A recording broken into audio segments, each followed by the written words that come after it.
Assalamualaikum warahmatullahi wabarakatuh. Innal hamdalillah alladzi a'zama ala ibadihi al-minnah bima dafa'anhum kaidasy syaitani wa fanna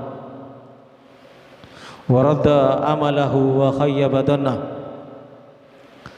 ij'ala al-amra bil ma'ruf wan nahya 'anil munkar hisnan li awliyaihi wa junnah wa fataha lahum abwabal jannah wa arrafahum anna wasilata syaitan ila qulubihim as-sahawatil mustaqinnah wa inna biqamiha tusbihun nafsul mutmainnah dahiratus sawkati fi qasmi khasmiha qawiyatul minnah. Allahumma salli wa sallim wa sarrif wa majjid wa azim ala nabiyyina wa habibina syafi'ina wa azimina wa qurrati ayunina wa maulana Muhammad qaidil khalqi wa mumahhidis sunnah wa ala alihi wa ashabihi dawil absar ats-tsaqibah wal uqulil murajjaha kama dzukira fil kitabi was sunnah wa asyhadu an la ilaha illallah wahdahu la syarika lah wa asyhadu anna Muhammadan abduhu wa rasuluh arsalahu bil huda wa dinil haqq lidhhirahu ala dini kullih walau karihal musyrikun walau karihal kafirun walau karihal munafikun. Amma ba'du, ayil hadirun al muhtaramun wa ayil hadirat al muhtaramat. Dalam kitab Nilai Raja disebutkan wa alam annahu la yasikhu ad-dukhulu fil Islam illa bi sittati umurin. Ketahuilah tidak sah orang masuk Islam kecuali dengan 6 perkara, atau dalam bahasa bebasnya tidak dikatakan Islam kecuali memenuhi 6 perkara. Apakah perkara-perkara tersebut? 6 perkara tersebut, yang pertama adalah berakal. Orang yang tidak berakal maka tidak sah keislamannya. Orang gila tidak dikenai beban kewajiban untuk menjalankan Islam atau menjalankan syariat Islam.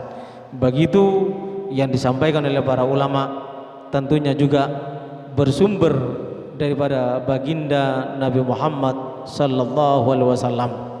Dikatakan idza balagha as-sabi haddan yaqilu wa hum min ahli shalah, sampai yang bertalian dengan salat pun itu juga harus berakal dan telah mencapai umur baligh.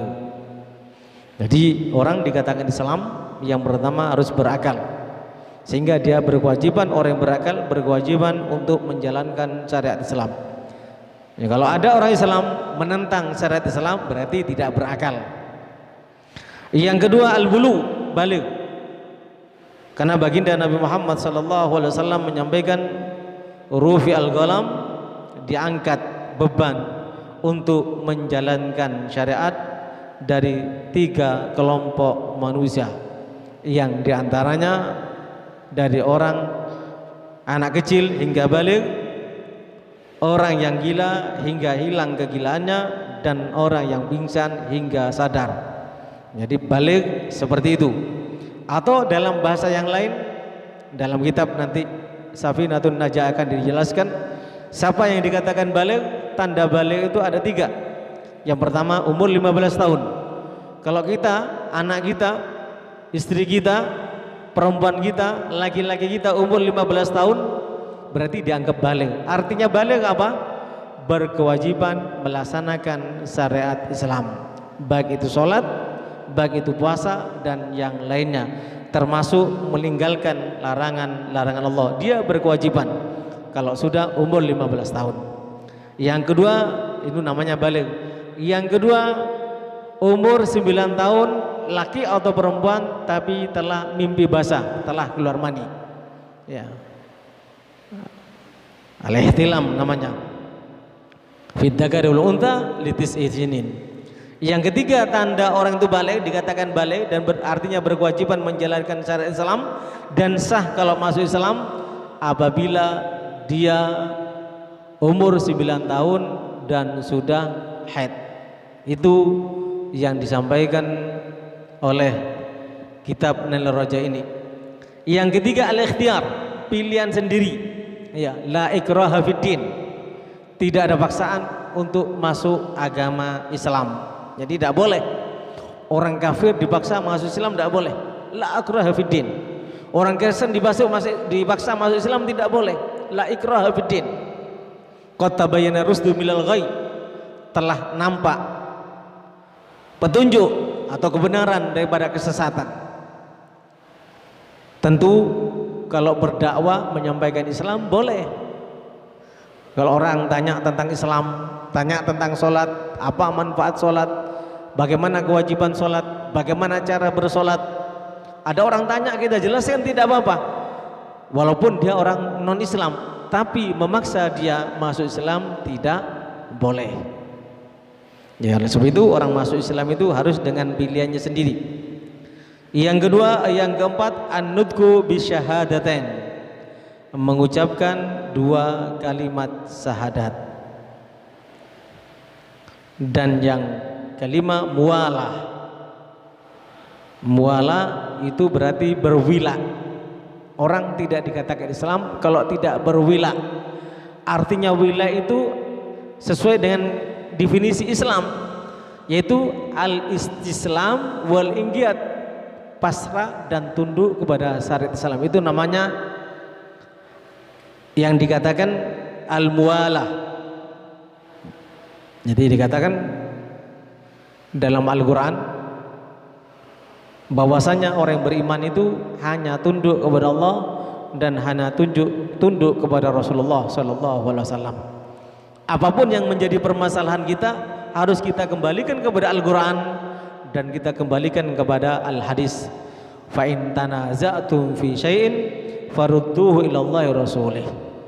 Barang siapa di antara kalian menghadapi permasalahan, pertikaian, perselisihan, salah satu di antaranya dengan yang lain orang Islam, maka untuk mendapatkan jalan keluar daripada pertikaian itu, daripada kesalahpahaman itu, kembalikan kepada Al-Quran dan kembalikan kepada hadis atau Rasulullah SAW. Dan tentu harus pasrah secara utuh kepada Allah dan kepada Rasulullah.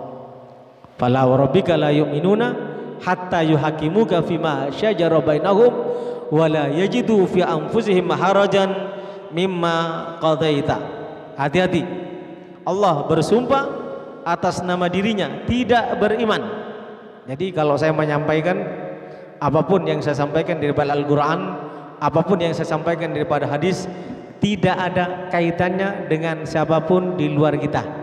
Kita membaca kitab, ya kaitannya sama kita yang membaca kitab dan orang yang mau mendengarkan. Adapun urusan orang lain kita tidak mau tahu. Tapi membaca Al-Quran, membaca kitab, menafsirkan Al-Quran, menafsirkan hadis harus sesuai dengan tafsir yang datang dari Allah, yang datang dari Nabi Muhammad, datang dari para sahabat dan santri-santri mereka. Apa Allah Subhanahu wa taala menyampaikan, fala wa rabbika la yu'minuna hatta yuhaqqimuka fima syajara bainahum. Ini namanya al-wila atau mualah. Katakanlah wahai Rasulullah, Allah bersumpah atas nama dirinya tidak beriman. Siapa yang dikatakan tidak beriman oleh Allah? Yaitu mereka yang tidak pasrah utuh kepada Nabi Muhammad. Artinya tidak mau menerima syariat Islam. Saya sering menyampaikan, sekarang sering digaung-gaungkan khilafah itu seakan-akan akan menghancurkan negara. Tidak. Jadi khilafah itu, khulafa'ur rasyidin ada. Khilafah itu adalah firman Allah, wa idh qala rabbuka lil malaikati inni ja'ilun fil ardi khalifah. Apa maksudnya khilafah? Apa harus merubah undang-undang dasar yang ada di Indonesia atau merubah Pancasila? Tidak. Artinya khilafah itu tunduk kepada Allah dan tunduk kepada Nabi Muhammad. Artinya apa secara ringkas? Ya sholat, ya puasa, ya meninggalkan perzinaan, ya tidak mabuk, sesuai dengan ajaran Islam, itu namanya khilafah. Jadi tidak boleh menafsirkan khilafah itu mengadu domba antara negara dengan agama. Apalagi sila pertama adalah ketuhanan yang Maha Esa. Tentunya tidak akan berseberangan dengan agama. Indonesia yang kita cintai adalah kesepakatan bersama antara berbagai macam agama, dan itulah yang harus kita hormati. Dan saudara-saudara kita yang beda agama itu namanya kafir dhimmi. Apa kafir dhimmi itu? Baginda Nabi Muhammad SAW menyampaikan, man ada dhimmiyan faqad adani. Orang yang mengganggu, menyakiti orang kafir dhimmi seperti yang ada di Indonesia semenjak berdirinya negara ini, ada Kristen, ada Hindu, ada Buddha, berdiri bersama mendirikan negara ini, bersatu bersama, berlandaskan Pancasila dan Undang-Undang Dasar 45. Mereka sudah mengadakan muahadah bersama kita, perjanjian untuk hidup sebangsa dan setanah air sebagai sesama anak bangsa. Itu namanya kafir dhimmi. Barang siapa mengganggu mereka, sabda Nabi, sama seperti mengganggu baginda Nabi. Dan tentunya barang siapa yang berani mengganggu Nabi, sama seperti mengganggu Allah. Dan barang siapa yang berani mengganggu Allah, waliyadzubillah, artinya menyakiti Allah dan menyakiti Nabi Muhammad, la'anahumullahu fid dunya wal akhirah, akan dilaknat, akan dijauhkan daripada rahmatnya. Itu yang dimaksud muwala atau alwila, atau yang dikatakan khilafah, tunduk dan patuh kepada ajaran Islam tanpa harus mengganggu kesepakatan kita bersama yang ada di negeri ini. Itu namanya muwala. Berikutnya watartib bainahuma, tertib di antara semuanya itu. Arti juga bisa dikatakan muwala itu beruntun ya. Berakal dulu, setelah berakal baru balik, setelah balik baru pilihan sendiri, setelah pilihan sendiri mau masuk Islam harus mengucapkan syahadat, baru namanya muwala. Muwala berarti beruntun dari urutan pertama sampai urutan ke-6. Watartib bainahuma, bisa jadi muwala seperti itu. Hadirin yang dimuliakan oleh Allah Subhanahu wa taala, harus kita ketahui bersama, itulah syarat untuk masuk Islam. Oleh sebab itu, para ulama kita, para guru-guru kita telah menyampaikan, di antaranya disebutkan dalam Syarah Muhadzab, yaitu kitab Majmu' karangan Al-Imam Nawawi, juz 4 halaman 220. Di sini disebutkan far'un fi madhahibil ulama fi salatil kafir, cabang daripada hukum agama tentang madhab ulama, salatnya orang kafir bagaimana hukumnya. Qad dzakarna annal masyhura min madhabina, telah kita sebutkan yang masyhur, pendapat yang masyhur dari madhab Syafi'i, annahu la yuhkamu bi islamih bi mujarradi shalah. Kalau ada orang kafir karena kampanye masuk masjid ikut sholat, kan banyak sekarang itu. Kita ini yang beriman tidak menghargai masjid kita, orang kafir pun kita ajak ke masjid kita, tidak boleh, itu haram, itu tidak menghormati masjid Allah. Innama ya'murul masajidallah man amana billahi wal yaumil akhir. Yang boleh masuk masjid aturannya, yang boleh memakmurkan masjid, yang boleh mengadakan acara di masjid, hanya mereka yang beriman. Jangan ajak orang kafir dalam masjid walaupun di halaman masjid, sebagaimana pernah terjadi di masjid ini ya. Itu tidak betul, itu pelanggaran berat itu. Karena mereka orang kafir hanya dengan sholat tidak bisa dikatakan Islam.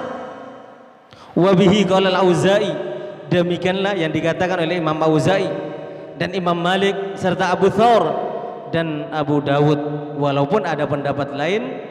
Wa qala Abu Hanifah, idza shalla fil masjid fi jama'atin aw munfaridan aw kharijal masjid fi jama'ah aw hajja wa tawafa aw tajarrada lil ihram wa labba waqafa bi Arafah shara musliman. Ada mengatakan, oh ya, kalau sholat bersama sudah Islam, haji sudah Islam, umrah sudah Islam, mengucapkan talbiyah sudah Islam. Tapi pendapat yang kuat dalam madhab Syafi'i, orang masuk Islam itu dengan bersyahadat.